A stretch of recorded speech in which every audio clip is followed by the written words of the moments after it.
अगर आपने अपना चैनल अभी तक सब्सक्राइब नहीं किया है तो बेल आइकन को प्रेस करके सब्सक्राइब करें।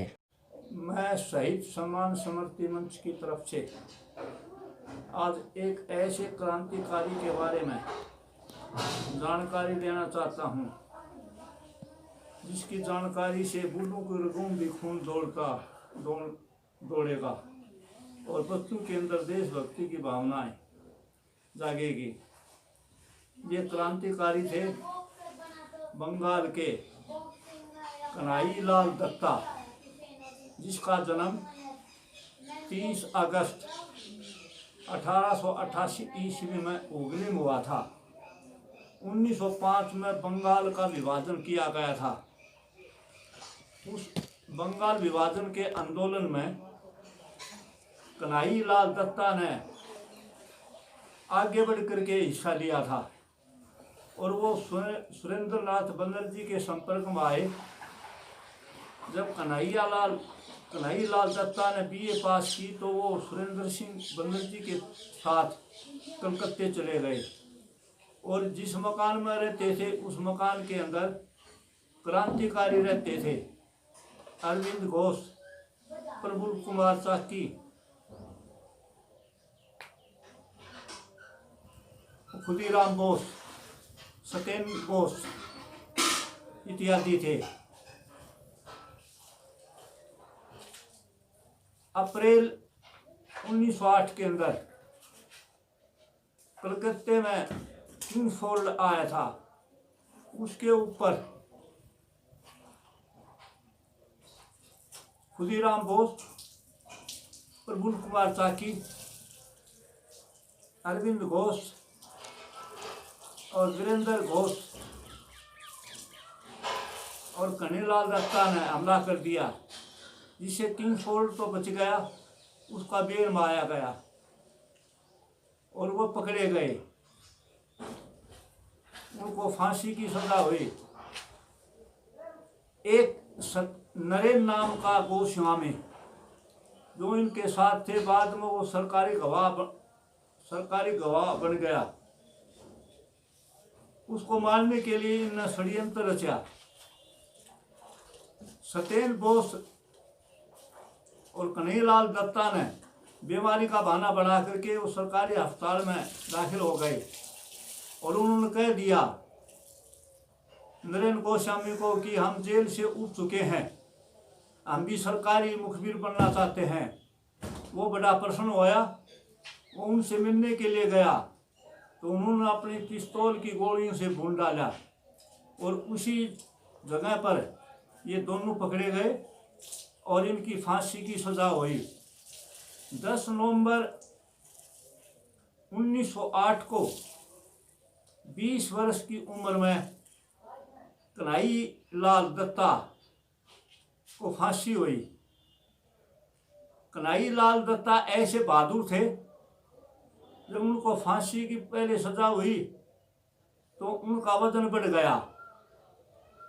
फांसी वाले दिन जब जेल के कर्मचारी उसको फांसी पर ले जाने लगे तो उस समय वो गहरी नींद में सोए हुए थे। जेल के कर्मचारी बड़े चकित हुए। उन्होंने उसको जगाया और कहा भाई आपका फांसी का समय हो चुका है।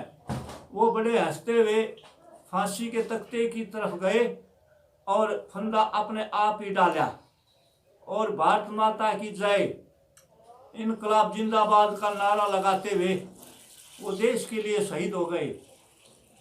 मैं सभी भारतवासियों से उनके बारे में ये बताना चाहता हूँ कि वो इतने निर्दयी थे कि फांसी की सज़ा सुनाने के बाद आदमी परेशान हो जाता है, डर जाता है, लेकिन वो फांसी की सज़ा सुनाने के बाद जब उनका वजन तोला गया फांसी के तख्ते पर तो उनका वजन 10 पाउंड ज़्यादा पाया और वह गहरी नींद में सोए थे। ऐसे क्रांतिकारी थे जिनके कारण भारत आज़ाद हुआ। तुमने दिया देश को जीवन, देश तुम्हें क्या देगा, अपना खून गर्म करने को नाम तुम्हारा लेगा। हंसते हंसते मिटा गए अपनी जिंदगानी को, कलेजा फट न जाए सुन के उनकी कहानी को। ये किसका फसाना है, ये किसकी कहानी है, सुन करके हर महफिल में आंखों में पानी है। जय हिंद, जय भारत माता। और कन्हैयालाल दत्ता ने हमला कर दिया, जिससे किंगफोर्ड तो बच गया, उसका बेल मारा गया और वो पकड़े गए, उनको फांसी की सजा हुई। एक नरेन नाम का गोस्वामी जो इनके साथ थे, बाद में वो सरकारी गवाह बन गया। उसको मारने के लिए इन्होंने षड्यंत्र रचा।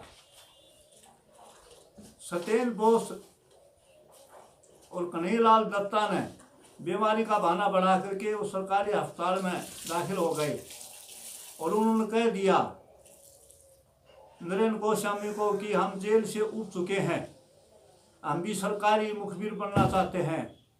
वो बड़ा प्रसन्न होया, वो उनसे मिलने के लिए गया तो उन्होंने अपनी पिस्तौल की गोलियों से भून डाला और उसी जगह पर ये दोनों पकड़े गए और इनकी फांसी की सजा हुई। 10 नवंबर 1908 को 20 वर्ष की उम्र में कन्हैयालाल दत्ता को फांसी हुई। कन्हैयालाल दत्ता ऐसे बहादुर थे, जब उनको फांसी की पहले सजा हुई तो उनका वजन बढ़ गया। फांसी वाले दिन जब जेल के कर्मचारी उसको फांसी पर ले जाने लगे तो उस समय वो गहरी नींद में सोए हुए थे। जेल के कर्मचारी बड़े चकित हुए, उन्होंने उसको जगाया और कहा भाई आपका फांसी का समय हो चुका है। वो बड़े हंसते हुए फांसी के तख्ते की तरफ गए और फंदा अपने आप ही डाला और भारत माता की जय, इनकलाब जिंदाबाद का नारा लगाते हुए वो देश के लिए शहीद हो गए। मैं सभी भारतवासियों से उनके बारे में ये बताना चाहता हूँ कि वो इतने निर्दयी थे कि फांसी की सज़ा सुनाने के बाद आदमी परेशान हो जाता है, डर जाता है, लेकिन वो फांसी की सज़ा सुनाने के बाद जब उनका वजन तोला गया फांसी के तख्ते पर तो उनका वजन 10 पाउंड ज़्यादा पाया और वह गहरी नींद में सोए थे। ऐसे क्रांतिकारी थे जिनके कारण भारत आज़ाद हुआ। तुमने दिया देश को जीवन, देश तुम्हें क्या देगा, अपना खून गर्म करने को नाम तुम्हारा लेगा। हंसते हंसते मिटा गए अपनी जिंदगानी को, कलेजा फट न जाए सुन के उनकी कहानी को। ये किसका फसाना है, ये किसकी कहानी है, सुन करके हर महफिल में आंखों में पानी है। जय हिंद, जय भारत माता।